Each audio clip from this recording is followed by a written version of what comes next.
ഞാൻ ഒരുപാട് മാസങ്ങൾക്ക് മുന്നേ പറഞ്ഞൊരു കാര്യമാണ് Q&A ചെയ്യാന്നുള്ളത്. എനിക്ക് തോന്നുന്നു ഒരു 4 മാസമെല്ലാം ആയിട്ടുണ്ടാവും. അങ്ങനെ മാറ്റി വെച്ച് അവസാനം ഞാൻ ഇന്ന് ഫിക്സ് ചെയ്തു. ഇന്ന് എന്തായാലും ഞാൻ വീഡിയോ ചെയ്യൂ എന്നുള്ളത്. Q&A ചെയ്താലോ എന്ന് പറഞ്ഞ് വീഡിയോ ഇട്ട സമയത്ത് ഒരു 600 ക്വസ്റ്റ്യൻസോളം വന്നിട്ടുണ്ടായിരുന്നു. അതിലൊരു 400 ക്വസ്റ്റ്യൻസും സെയിം ആണ്. ബാക്കിയുള്ള ക്വസ്റ്റ്യൻസ് ഒന്നും ഞാൻ എനിക്ക് ഇമ്പോർട്ടൻ്റ് ആയിട്ട് തോന്നിയിട്ടുള്ള കുറച്ച് കാര്യങ്ങൾ എടുത്ത് വെച്ചിട്ടുണ്ട്. അപ്പം അതെല്ലാം വെച്ചിട്ട് നമുക്കിന്നൊരു Q&A വീഡിയോ ചെയ്യാം. എൻ്റെ റിയൽ നെയിം എന്താണെന്നുള്ളൊരു ക്വസ്റ്റ്യൻ ഉണ്ട്. എൻ്റെ ഏജ്, പ്ലേസ്, അപ്പം അതിനെക്കുറിച്ചൊരു ഇൻട്രൊഡക്ഷൻ ഫസ്റ്റ് തരാം. എൻ്റെ ഫുൾ നെയിം ഫിദ ഫാത്തിമ എന്നാണ്. ഫിദ എന്ന് കേട്ടാൽ നിങ്ങൾക്ക് അറിയാം, ബാക്കി എന്തായാലും ഫാത്തിമ എന്നായിരിക്കും എന്നുള്ളത്. ഇപ്പം എനിക്ക് 21 വയസ്സാണ്. സത്യത്തിൽ Q&A ചെയ്യാന്ന് പറഞ്ഞ വീഡിയോ ഇട്ട സമയത്ത് എനിക്ക് 20 വയസ്സായിരുന്നു. ഇപ്പോൾ ഒരു 4 മാസം കഴിഞ്ഞു. പിന്നെ എൻ്റെ പ്ലേസ് വരുന്നത് ഞാൻ കാലിക്കറ്റാണ്. കാലിക്കറ്റ് നടുവണ്ണൂർ എന്ന് പറഞ്ഞ ഭാഗത്താണ്. പിന്നെ ഞാൻ എന്താ ചെയ്തുകൊണ്ടിരിക്കുന്നത്, എന്താണ് സ്റ്റഡി ചെയ്യുന്നതെന്നൊക്കെ ചോദിച്ചിട്ടുണ്ട്. ഞാനിപ്പം 3 ഇയർ MLT കോഴ്സ് കഴിഞ്ഞിട്ട് അതിൻ്റെ ട്രെയിനിങ് ചെയ്തുകൊണ്ടിരിക്കുകയാണ്. ഒരു 6 മാസത്തെ ട്രെയിനിങ് ഉണ്ട്. അത് കഴിഞ്ഞിട്ട് വേണം ഒന്ന് വെറുതെ ഇരിക്കാൻ. എന്നൊക്കെയാണ് എൻ്റെ തീരുമാനങ്ങൾ. എന്താ നടക്കാന്നൊന്നും അറിയില്ല. ഇനി നമുക്ക് വേറെ കുറച്ച് ക്വസ്റ്റ്യൻസിലോട്ടേക്ക് നോക്കാം. എൻ്റെ ഫേവറേറ്റ് പ്ലേസ് ഏതാണെന്ന് ചോദിച്ചിട്ടുണ്ട്. ഫേവറേറ്റ് ഒന്നുമല്ല, എന്നാലും എനിക്ക് കൂടുതൽ ബീച്ചാണ് ഇഷ്ടം. പിന്നെ എൻ്റെ ഫേവറേറ്റ് ഫുഡ് ഏതാണെന്ന് ചോദിച്ചിട്ടുണ്ട്. എനിക്ക് ചിക്കൻ ബിരിയാണി ഭയങ്കര ഇഷ്ടമാണ്. ഇപ്പം ഞാൻ ഇന്ന് ചിക്കൻ ബിരിയാണി കഴിച്ചാലും എനിക്ക് നാളെയും വേണമെന്നാണ്. പിന്നെ എൻ്റെ ഫ്രണ്ട്സിനെ കുറിച്ച് ചോദിച്ചിട്ടുണ്ട്. ഫ്രണ്ട്സിനെ കുറിച്ച് ചോദിച്ചാൽ എനിക്ക് അങ്ങനെ 7th വരെ ഫ്രണ്ട്സ് ഒന്നും ഉണ്ടായിരുന്നില്ല. 7th നിന്ന് ഫ്രണ്ട്സ് ഉണ്ടായിരുന്നു. പിന്നെ ആ സ്കൂൾ മാറിയപ്പം അവരുമായിട്ട് വലിയ കോണ്ടാക്റ്റ് ഒന്നും ഇല്ലാണ്ടായി. പിന്നെ 8th മുതൽ 10th വരെ എനിക്കൊരു ഫ്രണ്ട് ഉണ്ടായിരുന്നു. അവൾ ഞാൻ ഭയങ്കര ക്ലോസ് ആയിരുന്നു. 10th കഴിഞ്ഞ് അവൾ വേറെ സ്കൂളിലേക്ക് മാറിയെങ്കിലും ഞങ്ങൾ ഇപ്പോഴും നല്ല ഫ്രണ്ട്സാണ്. അത് കഴിഞ്ഞ് +1 +2 എനിക്ക് വേറെ ഫ്രണ്ട്സ് ആയിരുന്നു. +2 കഴിഞ്ഞപ്പം അവരുമായിട്ടും വലിയ കോണ്ടാക്റ്റ് ഒന്നും ഇല്ലാണ്ടായി. എന്നാലും വല്ലപ്പോഴൊക്കെ മെസ്സേജ് അയക്കലുണ്ട്. പിന്നെ എൻ്റെ കോളേജ് ലൈഫ് സ്റ്റാർട്ട് ചെയ്തു. കോളേജിൽ എനിക്ക് ഒരുപാട് ഫ്രണ്ട്സൊക്കെ ഉണ്ടായിരുന്നു. അപ്പോൾ ഇതാണ് ഫ്രണ്ട്സിനെ കുറിച്ചൊക്കെ പറയാനുള്ളത്. എൻ്റെ ഫേവറേറ്റ് കളർ ഏതാണെന്ന് ചോദിച്ചിട്ടുണ്ട്. എനിക്ക് ബ്ലാക്കും റെഡും ഒക്കെ ഭയങ്കര ഇഷ്ടമാണ്. പിന്നെ എനിക്ക് നിക് നെയിം ഉണ്ടോ എന്ന് ചോദിച്ചിട്ടുണ്ടായിരുന്നു. എൻ്റെ ഈ ചാനൽ ഞാൻ എൻ്റെ പേരിൻ്റെ പേര് ഒരു പാത്ത് എന്നുള്ള നെയിം കൂടി ആഡ് ചെയ്തിട്ടുണ്ട്. ആ ഒരു നെയിമാണ് എൻ്റെ നിക് നെയിമായിട്ട് വരുന്നത്. പക്ഷേങ്കിൽ ഈ പേരിനൊരു പ്രത്യേകത ഉണ്ട്. ഈ പേര് എൻ്റെ ഫാമിലിയിലുള്ളവരും എൻ്റെ റിലേറ്റീവ്സും ആരും വിളിക്കുന്ന ഒരു നെയിമല്ല. എൻ്റെ ഫ്രണ്ട്സും പിന്നെ എൻ്റെ ക്ലാസ്സിലുള്ളവരും എൻ്റെ കുറച്ച് കോളേജിലുള്ളവരും ഒക്കെ വിളിക്കുന്ന ഒരു നെയിം അത്. ഈ പേര് എനിക്ക് എങ്ങനെ വന്നതെന്ന് വെച്ചാൽ ഞാൻ പണ്ടൊരു ഇൻസ്റ്റഗ്രാം അക്കൗണ്ട് എടുത്തിട്ടുണ്ടായിരുന്നു. അപ്പോൾ അതിൽ ഞാൻ പാത്തു എന്ന് കൊടുത്തിട്ടുണ്ടായിരുന്നു. എനിക്ക് വെറുതെ തോന്നിയോണ്ട് ഞാൻ കൊടുത്തു. അങ്ങനെ ആ ഒരു നെയിം അവരൊക്കെ വിളിച്ച് അങ്ങനെ പോപ്പുലറായിട്ട് മാറിയതാണ്. പിന്നുള്ളൊരു ചോദ്യമാണ് റീസൺ ഫോർ ചാനൽ തുടങ്ങാനുള്ള റീസൺ എന്താണ്. എനിക്ക് ഭയങ്കര ഇഷ്ടമാണ് ഇങ്ങനെ വീഡിയോസ് ചെയ്യാൻ വേണ്ടിയിട്ട്. എനിക്ക് കുറേ സംസാരിക്കാനൊക്കെ ഭയങ്കര ഇഷ്ടമാണ്. പിന്നെ ഇതൊന്നും അല്ലാതെ വേറൊരു കാര്യം ഉണ്ട്, നിങ്ങൾക്ക് അറിയാലോ. എൻ്റെ ഹോബി എന്താണെന്ന് ചോദിച്ചിട്ടുണ്ട്. എനിക്ക് പാട്ട് കേൾക്കാനും സിനിമ കാണാനൊക്കെ ഇഷ്ടമാണ്. അതിനേക്കാളൊക്കെ എനിക്കിഷ്ടം എനിക്ക് ഇഷ്ടപ്പെട്ട ഫുഡ് ഇങ്ങനെ കഴിച്ചുകൊണ്ടിരിക്കാനാണ്. പിന്നെ എൻ്റെ 10th മാർക്ക് എന്താണെന്ന് ചോദിച്ചിട്ടുണ്ട്. 10th മാർക്കിനെ പറ്റി എനിക്ക് ഇവിടെയെങ്കിലും 10 പറയണം ഗൈസ്. അതെന്താണെന്ന് അറിയോ, 10th നല്ല രീതിയിൽ ഞാൻ കഷ്ടപ്പെട്ട് പഠിച്ചിട്ടുണ്ട്. കാരണം ഞാൻ 10th എത്തിയപ്പോഴാണ് എൻ്റെ ഫാമിലിയിലുള്ള കുറച്ച് ആൾക്കാർക്ക് എന്നെക്കുറിച്ചുള്ളൊരു ധാരണ ഞാൻ മനസ്സിലാക്കുന്നത്. എൻ്റെ ഒരു റിലേറ്റീവ് എന്നോട് ചോദിച്ചു, നിനക്ക് എത്ര A+ കിട്ടും എന്നാണ് നിൻ്റെ ഒരു പ്രതീക്ഷയാണ്. ഞാനാണെങ്കിൽ അന്നപ്പോൾ ഇങ്ങനെ പഠിക്കാനൊന്നും സ്റ്റാർട്ട് ചെയ്തിട്ടില്ല. ഇപ്പം നമുക്കിപ്പോൾ ഒരു 5-6 A+ കിട്ടുമെന്ന് പ്രതീക്ഷ ഉണ്ടെങ്കിൽ നമ്മളത് പറയൂലല്ലോ, കുറച്ചല്ലേ പറയുള്ളൂ. അന്നപ്പോൾ ഞാൻ പറഞ്ഞു എനിക്കൊരു 2 A+ ഒക്കെ കിട്ടാൻ മതി എന്ന് പറഞ്ഞു. അപ്പോൾ അവരെന്നോട് ചോദിച്ചു 2 ഒക്കെ കിട്ടുമോന്ന്. അങ്ങനെ ഇവർ ഈ പറഞ്ഞത് ഞാൻ എൻ്റെ ഒരു കസിനോട് പറഞ്ഞു. ഇവർ ഈ പറഞ്ഞത് എനിക്ക് ചെറുതായിട്ട് ഫീൽ ചെയ്തോണ്ട് ഞാൻ ഇവളോട് ഇത് പോയി പറഞ്ഞത്. അന്നപ്പോൾ ഞാൻ പറഞ്ഞു എനിക്ക് 2 കിട്ടുന്നുള്ള പ്രതീക്ഷ ഉണ്ട് എന്ന് പറഞ്ഞിട്ടുണ്ട്. അപ്പോൾ അവൾ ചോദിച്ചു 2 കിട്ടുമോ? 1 കിട്ടുമെന്നാണ് എൻ്റെ ഒരു പ്രതീക്ഷ ആണ്. അന്നപ്പോൾ ഞാൻ ഇരുത്തി എന്നെക്കുറിച്ചൊന്ന് ചിന്തിച്ച് ആലോചിച്ച് നോക്കി, ഇവരൊക്കെ എന്നെ ഇത്രയും പൊട്ടത്തിയായിട്ടാണോ കണ്ടുവച്ചിരിക്കുന്നതെന്ന്. വല്ലപ്പോഴും കാണുന്ന എന്നെ ഇവരിങ്ങനെയൊക്കെ വിലയിരുത്തി വെച്ചിരിക്കുന്നു ഞാൻ വിചാരിച്ചിട്ടില്ല. അതുകൊണ്ട് എനിക്ക് മാർക്ക് കുറച്ച് വേണം. ഒരു മറുപടി അവർക്ക് കൊടുക്കണമെങ്കിൽ എൻ്റെ കയ്യിൽ മാർക്ക് വേണമെന്ന് എനിക്കൊരിത് ഉണ്ടായിരുന്നു. അതുകൊണ്ട് ഞാൻ കുറേ കഷ്ടപ്പെട്ട് പഠിച്ചിട്ടുണ്ട്. ഇതൊക്കെ ഘടകങ്ങൾ വിചാരിക്കേണ്ട എനിക്ക് 10th ഫുൾ A+ ആണെന്നൊന്നും. ഫുള്ളില്ലെങ്കിലും പകുതി ഉണ്ടായിരുന്നു. 5 A+ ഉണ്ടായിരുന്നു എനിക്ക്. പിന്നെയുള്ള ക്വസ്റ്റ്യൻ ആണ് യൂട്യൂബിൽ പെട്ടെന്ന് റീച്ച് ആയപ്പോൾ ഉണ്ടായ ഫീലിംഗ് എന്താണ് എന്നുള്ളത്. വളരെ സന്തോഷം, ഭയങ്കര ഒരു ഹാപ്പിനെസ് ഒക്കെ ഉണ്ടായിരുന്നു. ഫ്യൂച്ചർ പ്ലാൻ എന്താണെന്ന് ചോദിച്ചിട്ടുണ്ട്. സത്യത്തിൽ ഫ്യൂച്ചറിനെ കുറിച്ച് ഞാനൊന്നും പ്ലാൻ ചെയ്ത് വെച്ചിട്ടില്ല.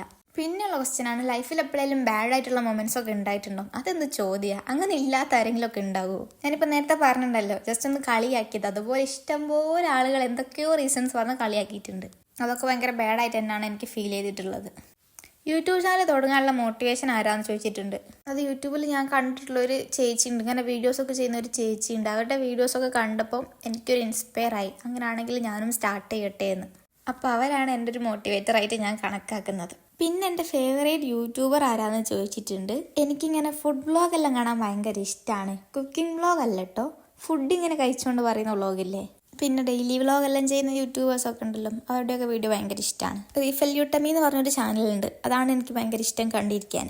ഷാമീസോ എന്ന് പറഞ്ഞിട്ടൊരു യൂട്യൂബർ ഉണ്ടായിരുന്നു. പണ്ട് അവരുടെ ഡെയിലി വ്ളോഗെല്ലാം കുറേ കണ്ടിരിക്കുകയായിരുന്നു. പിന്നുള്ളൊരു ക്വസ്റ്റ്യനാണ് വ്ളോഗൊന്നും ചെയ്യുന്നില്ലേ, വ്ളോഗ് വീഡിയോസ് ഒന്നും അപ്ലോഡ് ചെയ്യുന്നില്ലേ എന്നുള്ളത്. സത്യത്തിൽ എനിക്കും ഇഷ്ടമാണ് അങ്ങനത്തെ വീഡിയോ ഒക്കെ ചെയ്യാൻ വേണ്ടിയിട്ട്. പക്ഷേങ്കിൽ ഞാൻ ചെയ്താൽ അതുപോലെ ഒന്നുമല്ല ആവുക. അതുകൊണ്ടാണ് ഞാൻ അതിന് മെനക്കെടാത്തത്. പിന്നെ എൻ്റെ ഡ്രീം ജോബ് ഏതാണെന്ന് ചോദിച്ചിട്ടുണ്ട്. ശരിക്കും എനിക്ക് ഈ ജോബിനെ പറ്റി ഒരു ഡ്രീമും ഇല്ല. കാരണം എനിക്ക് ജോലി ചെയ്യാൻ ഭയങ്കര മടിയാണ്. അതുകൊണ്ട് ഞാൻ ജോബിനെ പറ്റി അങ്ങനെ ഡ്രീംസ് ഒന്നും വെച്ചിട്ടില്ല. പിന്നെ ഫാമിലി സപ്പോർട്ടിനെ കുറിച്ച് ചോദിച്ചിട്ടുണ്ട്, ഈ ചാനലിനെ കുറിച്ചുള്ള. ആദ്യം ഭയങ്കര സപ്പോർട്ടിങ് ആയിരുന്നു എല്ലാവരും. എന്നാൽ ഇപ്പം അത്ര സപ്പോർട്ടിങ് അല്ല. സപ്പോർട്ടിങ് ഒക്കെ കുറച്ച് കുറവാണ് ചിലരൊക്കെ എടുത്തുന്നത്. പിന്നുള്ള ക്വസ്റ്റ്യനാണ് മാരേജ് എപ്പോഴാന്നുള്ളത്. ഒരുപാട് പേര് ചോദിച്ചിട്ടുണ്ട് ഈ ഒരു ക്വസ്റ്റ്യൻ. സത്യം പറഞ്ഞാൽ എനിക്കും അറിഞ്ഞൂടെ എപ്പോഴാണ് മാരേജ് എന്നൊക്കെ. എന്നാലും ഒരു 1-2 വർഷത്തിനുള്ളിൽ ഉണ്ടാവാൻ മതി എന്നാണ് തോന്നുന്നത്. പിന്നുള്ള ക്വസ്റ്റ്യൻ എനിക്ക് ഭയങ്കര ഇഷ്ടപ്പെട്ട ക്വസ്റ്റ്യനാണ്. അതായത് ഈ ഒരു ക്വസ്റ്റ്യൻ കണ്ടപ്പോഴാണ് എനിക്ക് ശരിക്കും ചിരി വന്നത്. അതെന്താണെന്നറിയോ, റിലേഷൻഷിപ്പ് ഉണ്ടോയെന്നായിരുന്നു ക്വസ്റ്റ്യന്. ഈ ഒരു ക്വസ്റ്റ്യന് എനിക്ക് ശരിക്കൊരു ഉത്തരമില്ല കേട്ടോ. തൽക്കാലം നമുക്ക് ആ ഒരു ക്വസ്റ്റ്യനെ കണ്ടില്ല എന്ന് വെക്കാം. അപ്പോൾ ഇത്രയും നേരം നമ്മൾ എൻ്റെ പേഴ്സണൽ ലൈഫും അങ്ങനെ കുറച്ച് കാര്യങ്ങളൊക്കെ ആണല്ലോ സംസാരിച്ചത്. ഇനി നമുക്ക് കുറച്ച് മെഹന്തി റിലേറ്റഡ് ആയിട്ടുള്ള ക്വസ്റ്റ്യൻസോട്ട് നോക്കാം. അപ്പം ഇതിൽ ഫസ്റ്റ് ക്വസ്റ്റ്യൻസ്, മെഹന്തി ക്ലാസ്സിന് പോയിട്ടുണ്ടോ പഠിക്കാനെന്നാണ്. ഇല്ല, ഞാൻ മെഹന്തി ക്ലാസ്സിനൊന്നും ജോയിൻ ചെയ്തിട്ടില്ലായിരുന്നു. ഞാൻ യൂട്യൂബിൽ ക്ലാസ്സെല്ലാം കണ്ട് റീൽസൊക്കെ കണ്ട് അങ്ങനെ സ്വയം പ്രാക്ടീസ് ചെയ്ത് പഠിച്ചതാണ്. റീൽസിലൊക്കെ ഓരോ ട്രിക്സും മാക്സും ഒക്കെ കാണിക്കുന്ന സമയത്ത് അതൊക്കെ എടുത്ത് സേവ് ചെയ്ത് വെക്കായിരുന്നു എനിക്ക് പ്രാക്ടീസ് ചെയ്യാൻ വേണ്ടിയിട്ട്.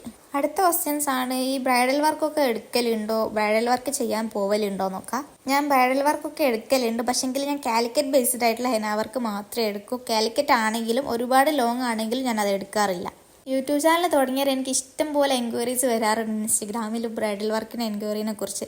പക്ഷേങ്കിൽ എല്ലാം പാലക്കാട്, മലപ്പുറം, കണ്ണൂർ ബേസ്ഡ് ആണ്. പിന്നെ എൻ്റെ ഫസ്റ്റ് ബ്രൈഡൽ ഹെന്ന എക്സ്പീരിയൻസ് ചോദിച്ചിട്ടുണ്ടായിരുന്നു. ഫസ്റ്റത്തെ ബ്രൈഡിന് ഇടുന്ന സമയത്ത് നമുക്ക് നല്ല ടെൻഷൻ ഉണ്ടായിരുന്നു എനിക്ക്. കാരണം ഞാൻ അതുവരെ ഒരു ബ്രൈഡിന് ചെയ്ത് കൊടുത്തിട്ടുണ്ടായിരുന്നില്ല.